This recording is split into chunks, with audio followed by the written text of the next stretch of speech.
Hey there guys, welcome back to our channel Cobros. So today we are discussing about the two screens question of the educational round contest of Code Forces.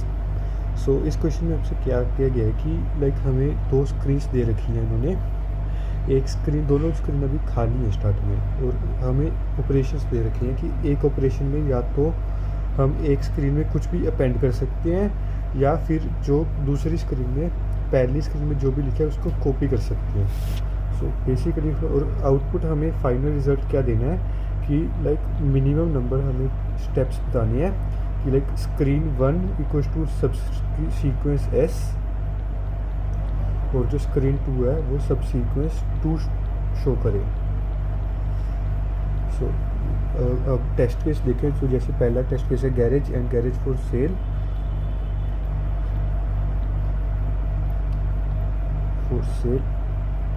And garage. तो हम जैसे कि notice कर सकते हैं like अगर हम garage पहले में लिखते हैं और दूसरे में लिखते हैं वो दोनों सेम है, तो हम एक ही स्क्रीन में गैरेज अपेंड करेंगे और दूसरे में उसको कॉपी कर देंगे और बचा फॉर सेल वो दूसरे में बाद में लिखा जाएगा।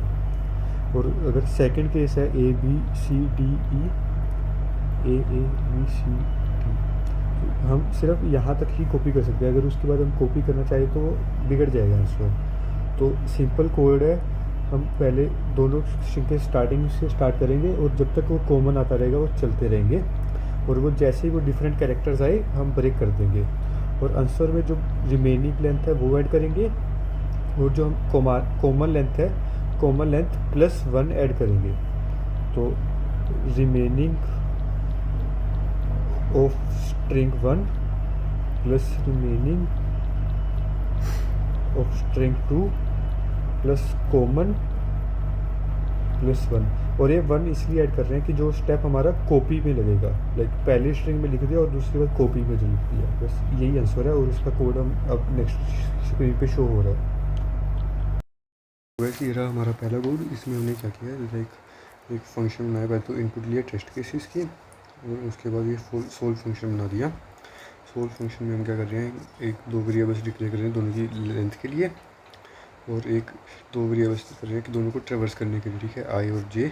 जब तक वो लेंथ से छोटे हैं और जब तक वो आगे से सेम है वो बढ़ता रहेगा। और अगर आई ग्रेटर देन, ये कंडीशन इसलिए लगाई है कि मान लो अगर आई 0 ही रह गया तो मतलब कोई वो सेम ही नहीं है वो स्टार्टिंग में, लाइक वो डायरेक्टली डिफरेंट है, तो ये 1 ऐड नहीं होना चाहिए। ये अगर 1 ऐड हो गया तो हर बार ऐड हो जाएगा वो। तो बस ये कंडीशन इसीलिए। बाकी जो रिमेनिंग लेंथ, अगर आई छोटी है लेंथ से तो रिमेनिंग लेंथ ऐड हो जाएगी, अगर जे भी छोटा तो उसकी रिमेनिंग लेंथ ऐड हो जाएगी और उसको रिटर्न कर देंगे। तो चलिए हम अब सेकंड क्वेश्चन देखते हैं जो है बाइनोमियल कोएफिशिएंट्स काइंड ऑफ। तो इसमें हमें दिया हो गया है कि लाइक एक बंदा था अक्षी, उसने बाइनोमियल कोएफिशिएंट सोल्व करने के लिए कोड बनाया, बट उसने ना कोड लिखा कि लाइक NC है अगर, तो C ऑफ N ऑफ 0 1 है, N ऑफ N 1 है, पर जो बाकी है वो C of N, K is C of N K-1 and N-1 K-1। तो उसने लिखा C of N of K है जो वो है C of N plus C of K-1 plus C of N-1 and K of K-1, ठीक है। But जो ओरिजिनल कोड था, जो करेक्ट कोड था, उसमें था कि लाइक C ऑफ N और C ऑफ K है वो होना चाहिए था C of N-1 and K plus C of N-1 K-1। तो उसने लाइक यहाँ पे गलती कर दी थोड़ी सी, बट हमें ठीक है। और उसके बाद हमें आउटपुट में मांग रही है कि लाइक तुम्हें लाइक T पेयर दिए होंगे और हर एक पेयर में लाइक एक N दिया होगा और K दिया होगा, तो हमें हर एक पेयर का NC देना है, बट उसमें हमें यूज़ करना है ये वाला फॉर्मूला, ठीक है।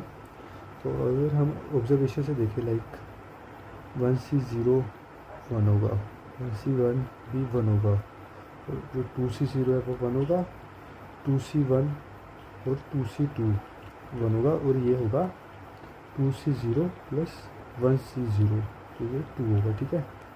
और वैसे ही 3C0 1, 3C1 है जो वो होगा 1 प्लस 1 2, ठीक है। और जो 3C2 है वो होगा 3C1 is 2 and 2C1 is 4 3C3 is 4।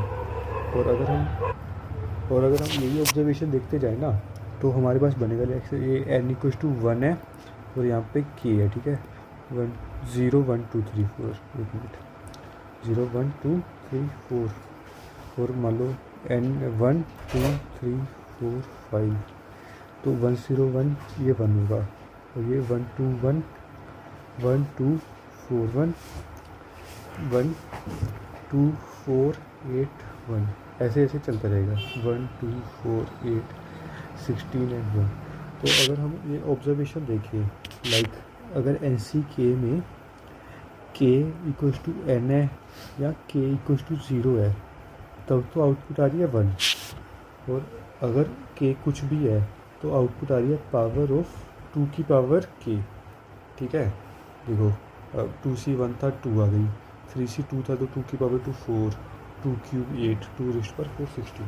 तो बेसिकली यही आंसर है, like if k equals to 1 और k equals to n, then return 1, else return power of 2 raised पर k। कोड आपको नेक्स्ट पेज पे दिख जाएगा और इन सब कोड की आपको लिंक भी डिस्क्रिप्शन में मिल जाएगी। तो इसी रहा हमारा दूसरा कोड। तो इसमें हमने क्या किया, एक वेक्टर लिया आंसर और एक n और k की जो इनपुट्स हैं वो लिए, और एक ये लूप चलाया answer of i power of 2 k की पावर i, ठीक है। और x को हमने मोड ले लिया इसमें, अगर n 0 है तो रिटर्न 1 कर दिया, n 1 है तो रिटर्न x। अगर बाकी उस पावर कैलकुलेट करिए, ये सिंपल पावर का फंक्शन है और इसमें कुछ नहीं है। नेक्स्ट क्वेश्चन को देखते हैं। नेक्स्ट क्वेश्चन ये बोल रहा है कि एक गेम है, उस गेम में क्या है कि इसमें n कार्ड्स हैं एंड हर आयत कार्ड पे कोई ना कोई इंटीजर लिखा हुआ है। तो बिगिनिंग में क्या है, वो बंदा क्या कर सकता है, कोई भी कहीं से भी कार्ड उठा सकता है। बट उसके बाद ये कंस्ट्रेंट है कि या तो वो कार्ड उठाएगा जिसका जो इंटीजर लिखा है वो सेम हो जो प्रीवियस कार्ड उठाया, या तो उससे बस एक एक्स्ट्रा हो, या तो सेम कर सकता है या तो एक एक्स्ट्रा हो। एंड उसको, और जैसे ही उसने वो कार्ड उठाया वो रिमूव कर दिया जाएगा डेक से। एंड उसको ऐसे करते करते मैक्सिमम कार्ड करना है। एंड एक कंस्ट्रेंट और है कि जो डिस्टिंक्ट कार्ड्स उसके पास हो वो k से ज़्यादा नहीं होनी चाहिए। तो अगर हम लोग पहला टेस्ट के लिए, तो मैंने पहले सॉर्ट कर दिया। तो पहले टेस्ट के लिए कि हम लोग कहीं से भी कोई भी कार्ड उठा सकते हैं, तो हम लोग ट्राई करते हैं, शुरू से करते हैं। तो हम लोग ने 2 से किया, तो हम लोग 2 लेते हैं। जो सब्सिक्वेंट अगर हम लोग कार्ड उठाएंगे वो ऐसा लेना चाहिए ताकि वो सेम हो, या तो उससे बस एक ज़्यादा हो, उससे ज़्यादा नहीं हो सकता है। तो मान लीजिए हम लोग 2 लिए, 2 के बाद हम लोग 3 में गए, क्योंकि 2 भी ले सकते हैं, सेम है। देन हम लोग 3 में लिए, 3 के सारे कार्ड लिए। बट एक चीज़ और है कि k 2 है, बट हमारे इसमें वैरायटी होनी चाहिए कार्ड से, वो 2 से ज़्यादा नहीं हो सकती है, एक भी हो सकती है बट एटमोस्ट 2 हो सकती है। तो मान लीजिए हम लोग 2 3 लिया, तो इसमें कितने हम लोग कार्ड मैक्सिमम कार्ड ला सकते हैं, 2 के 2, 3 के 3, तो 5। बट कोई ये भी कह सकते हैं कि हम लोग 3 और 4 भी ले, तो उसमें मैक्सिमम कितने हो सकते हैं, 6। एंड 4 एंड 5 के 5, 3 इंटू 5, तो मैक्सिमम हम लोग 6 ले सकते हैं। देखिए 6 आउटपुट भी है। नेक्स्ट केस ये है कि 10 10 10 11 11। इस केस में हम लोग भले ही एक है तो हम लोग चाहेंगे कि मैक्सिमम वाला ले। 11 में हालांकि 2 है, 11 2 बार आ रहा है, एंड 10 3 बार है, तो हम लोग चाहेंगे कि मैक्सिमम 3 बार ले। एंड लास्ट वाला जो टेस्ट किया 131, उसमें आप देखिए कि हम लोग 2 ले सकते हैं, बट 1 के बाद हम लोग 3 डायरेक्ट नहीं ले सकते हैं, क्योंकि 1 के बाद 2 आना चाहिए, तभी तो एक, या तो 1 के बाद हम लोग 1 ले सकते हैं या तो 2 ले सकते हैं। डायरेक्ट 3 में जंप नहीं कर सकते हम लोग, तो 1 के सिर्फ 2 ही ले सकते हैं। एंड 3 अगर लेना है तो 3, क्योंकि लास्ट एलिमेंट तो 3 ले सकते हैं, तो मैक्सिमम के लिए हम लोग उसमें 2 लेंगे। तो एक्चुअली कोड को समझाते हैं, कोड से समझते हैं। हमने इनपुट लिया एंड मैंने k की जगह x वेरिएबल यूज़ की, जो नंबर ऑफ डिस्टिंक्ट का जो कॉन्स्टेंट है वो मैंने x यूज़ किया कि x से ज़्यादा हम लोग नहीं ले सकते, x डिस्टिंक्ट कार्ड्स को लोग नहीं ले सकते। पहले हमने मैप यूज़ किया एंड मैप में सारे स्टोर किए। मैप हम लोग इसे यूज़ करें ताकि हम लोग नंबर ऑफ डिस्टिंक्ट पता चल सके। फिर हमने k यूज़ किया, k आप लोग इसलिए यूज़ किया, जैसे मान लीजिए हमारे पास ओरिजिनल वेक्टर ये 1 1 2 2 3 3 5 5 4 4। तो मैप में 1 2 3 4 5 स्टोर होगा एंड इसमें क्या होगा कि 1 2 3 4 5 ऐसे स्टोर हो जाएगा मैप में, क्योंकि बाद में हम लोग सॉर्ट भी कर दे रहे हैं मैप को, ये के को हम लोग सॉर्ट कर दे रहे हैं यहाँ पे। तो ये ऐसे जो इससे क्या हो रहा है कि हम स्लाइडिंग विंडो की जो टेक्निक है फिक्स विंडो का, वो बहुत अच्छे से इम्प्लीमेंट हो जाएगा। देन हम लोग सब कुछ 0 ले रहे हैं, आंसर 0 स्टार्ट जो भी यहाँ से हम लोग स्टार्ट कर रहे हैं।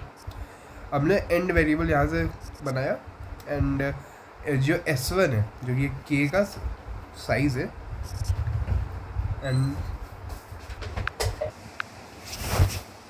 तो जैसे 1 2 3 4 एंड हमने क्या किया कि क्योंकि हमारा जो विंडो लेंथ है उस अगर मान लीजिए x से ज़्यादा इंक्रीज़ हो गया तो हमें उसे श्रिंक भी तो करना होगा, ताकि जैसे मान लीजिए ऐसे एंड को करते करते ये हो गया बट हमें चाहिए 2, तो हम लोग स्टार्ट को कैंसिल करके यहाँ पे लाएंगे ताकि नंबर ऑफ डिस्टिंक्ट जो वो x से ज़्यादा हो जाए, और या तो k of and minus k of and minus 1 के बराबर ना हो। ये क्वेश्चन में लिखा है कि वो कॉन्जिक्यूटिव होने चाहिए, तो अगर ऐसा नहीं है तो हम लोग स्टार्ट को माइनस करके यहाँ पे ला देंगे, स्टार्ट को फिर इंक्रीमेंट करते रहेंगे एंड लास्ट हम लोग स्टोर करते रहेंगे आंसर जो मैक्सिमम है, क्योंकि सब जो टेम्प्रेरी सम स्टोर कर रहे हैं ना, आंसर को स्टोर करके हर बार कितना मैक्सिमम हो रहा है एंड लास्ट हम लोग आंसर को प्रिंट कर देंगे। तो ये था छोटा सा कोड।